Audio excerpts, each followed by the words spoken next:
Hi Brio viewers.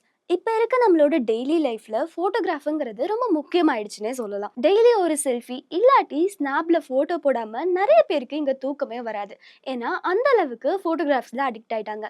ஆனா ஃபோட்டோகிராஃபை ஒரு ஆர்ட்டா பார்க்குற காலமும் இருந்துச்சு. இப்போ ஃபோட்டோகிராஃப்ஸை நிறைய பேர் ஆர்ட்டா பார்க்கறது இல்ல. அது ரொம்ப நார்மலா ரொம்பவே ஒரு ஹேபிட்டா கேஷுவல் திங்கா ஆகிருக்கு. ஆனா இந்தியாவில் ஒருத்தர் இருந்தாரு. அவர் ஃபோட்டோஸ்க்கு உயிர் கொடுத்தாரு. அவர் இந்தியாவோட தி பெஸ்ட் ஃபோட்டோகிராஃபர்னு கூட சொல்லலாம். இந்த கதை எங்கேருந்து ஆரம்பிக்குது அப்படின்னு பார்த்தீங்கன்னா, முதல்ல இந்தியாவில் கேமராவை கொண்டு வந்தது ஐரோப்பியர்கள். அவங்க இந்தியாவை ஒரு ஆய்வு பொருளாக பார்த்தாங்க.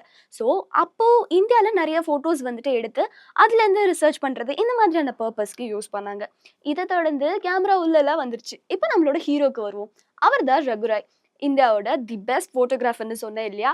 அதை தாண்டி அவருக்கு நிறைய டைட்டில்ஸும் இருக்கு. அண்ட் இந்த ஃபோட்டோகிராஃபரோட வாழ்க்கை எங்க ஆரம்பிக்குது அப்படின்னு பார்த்தீங்கன்னா, இது ரொம்பவே இன்ட்ரெஸ்டிங்கா இருக்கும். அவரோட ஃப்ரெண்டோட ஒரு கிராமத்துக்கு போறாங்க. அங்கதான் அவர் கையில ஒரு கேமரா கிடைக்குது. சரி அப்படின்னு சொல்லிட்டு ரொம்ப கேஷுவலா ஒரு குட்டி கழுதையை அவர் ஃபோட்டோ எடுக்கிறாரு. அந்த ஃபோட்டோ தான் அவரோட வாழ்க்கையே மாத்துச்சு. ஏன்னா அந்த ஃபோட்டோ பின் நாட்கள்ல லண்டன்ல எக்ஸிபிட் ஆகியிருக்கு. ஸோ அவரோட வாழ்க்கைக்கு ஒரு புது டைரக்ஷனும் கிடைச்சது. ஃபோட்டோகிராஃப்ஸ் மேல ஒரு பேஷனேட் ஆக ஆரம்பிச்சாரு. அண்ட் அவர் ஸ்டார்டிங்லேயே ஃபோட்டோகிராஃபி தான் தன்னோட கரியர்னு சூஸ் பண்ணல. இது ஜஸ்ட் ட்ரை பண்ணி அண்ட் அதில் அவருக்கு பிடிச்சு அதையே தன்னோட பேஷன் ஆக்கிக்கிட்டாரு. அவர் எடுக்கிற ஒவ்வொரு ஃபோட்டோஸுமே ரொம்பவே சோல்ஃபுல்லாக இருக்கும். இதுக்கு ஒரு எக்ஸாம்பிள் சொல்லணும்னா, போபாலில் ஒரு கேஸ் ட்ராஜடி நடந்துச்சு. அது நம்ம எல்லாருக்குமே ஞாபகம் இருக்கும்.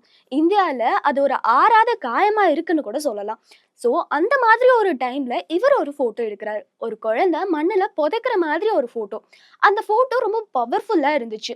உலக நாடுகளுக்கு இந்தியா அந்த இடத்துல எவ்வளோ கஷ்டப்பட்டிருக்காங்க அப்படிங்கிறத புரிய வைக்கிற மாதிரி இருந்துச்சு. அண்ட் அவரோட ஃபோட்டோ அந்த மொமெண்ட்டை கேப்சர் பண்ணுறது மட்டும் இல்லாமல் அந்த மொமெண்ட்ல இருக்க ராவான எமோஷனையும் கொடுக்குது. அண்ட் மோஸ்ட்லி இப்போ கலர் ஃபோட்டோ அதெல்லாம் எடுக்கிறாங்க அப்படின்னா அதில் நிறைய டிஸ்ட்ராக்ஷன்ஸ் இருக்கும். ஒரு கலர் பிரைட்டாக இருந்தால் கூட ஈஸியாக டிஸ்ட்ராக்ட் ஆகிடலாம். ஆனால் இவர் எடுக்கிற பிளாக் அண்ட் ஒயிட் ஃபோட்டோங்கிறது நம்மள நேராக சப்ஜெக்டோட கனெக்ட் பண்ண வைக்கும்.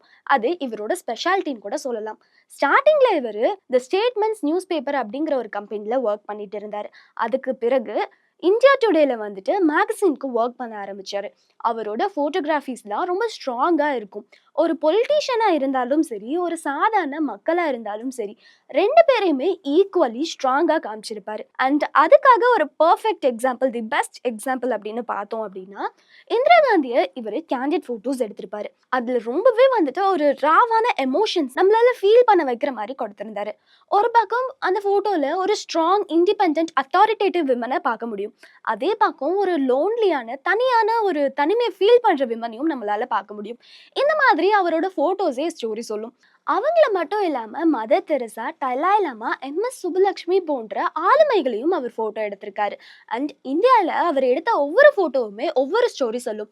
இந்தியா எப்படிப்பட்டது, அதுல உள்ள மக்கள் எப்படி இருக்காங்க, அண்ட் அந்த எமோஷன்ஸ் எல்லாமே ராவா காமிச்சு ஒரு தி பெஸ்ட் போட்டோகிராஃபர்னே சொல்லலாம். இவரோட இந்த ஆழமான திறமைக்கு ரெகக்னைசேஷனும் கிடைச்சது. உலகத்துல இருக்க போட்டோகிராஃபர்ஸ்க்குலாம் ஒரு அமைப்பு இருக்கும். அதுதான் மேக்னம் போட்டோஸ். அதுல இந்தியால இருந்து சேர்ந்த முதல் ஒருத்தர்னா அவரு ரகுராய் தான்.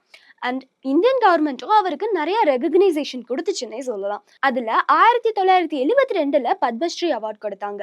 And 1992 the best photographer award US recognition மூலியமா அவருக்கு கிடைச்சது. அண்ட் அதை தொடர்ந்து அவர் நிறைய சாதனைகள் பண்ணியிருக்காரு. டெல்லி, கல்கட்டா, சிக்கி போன்ற மேஜரான ஸ்டேட்லாம் இருக்கும் இல்லையா, அங்கெல்லாம் இவரோட ஃபோட்டோஸ் ஒரு டாக்குமெண்ட்ரியாக பண்ணப்பட்டிருக்கும். அது உலக அளவில் ஃபேமஸாகவும் ஆகியிருக்கு. ஸோ இந்தியன் ஃபோட்டோகிராஃபர்ஸ் அப்படின்னு ஒரு லிஸ்ட் எடுத்தாலே அதில் ஃபர்ஸ்ட் இடத்துல இருக்கிறது ரகுராய்.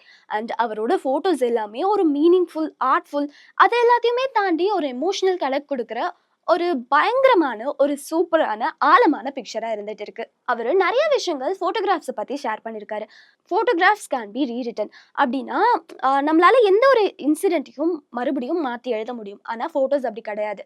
அதை எப்போ அந்த ராவான எமோஷனோட கேப்சர் பண்ணுறோமோ அது கண்டிப்பாக அதோட நிலச்சி நிற்கும், அதுக்கு ஒரு உயிர் இருக்கும் அப்படிங்கிற மாதிரியான சொல்லியிருக்காரு. அவர் இந்த உலகத்தையே தன்னோட ஃப்ரேம்ல தான், அதாவது ஃபோட்டோ ஃப்ரேம்ல தான் பார்க்குறேன் அப்படிங்கிற மாதிரியும் சொல்லியிருந்தாரு. இதாவது ஒரு பெரிய இன்சிடென்ட் இருக்கும்போது கேமரா தன்னோட கையில் இல்லைன்னா அது பெரிய பாவமாக நினைக்கிறதாவும் அவர் சொல்லியிருந்தாரு. ஸோ அந்த அளவுக்கு ஃபோட்டோகிராஃப்ஸ் மேலே அவர் ரொம்பவே பேஷனேட்டாக இருந்த ஒருத்தர். அண்ட் 83 வயசுல 2 வருஷம் கேன்சருக்கு போராடினதுக்கு அப்புறமா ஏப்ரல் 26, 2026ல இறந்துடுறாரு. இந்தியா மிகப்பெரிய போட்டோகிராஃபரை இழந்துருச்சுன்னே சொல்லலாம். இவரை பத்தி நீங்க இப்பதான் தெரிஞ்சுக்கிறீங்க அப்படின்னா உங்களோட கருத்தை கமெண்ட்ல சொல்லுங்க. லைக் பண்ணுங்க, ஷேர் பண்ணுங்க. இது போன்ற அப்டேட்ஸ்க்கு மறக்காம சப்ஸ்கிரைப் பண்ணிக்கோங்க.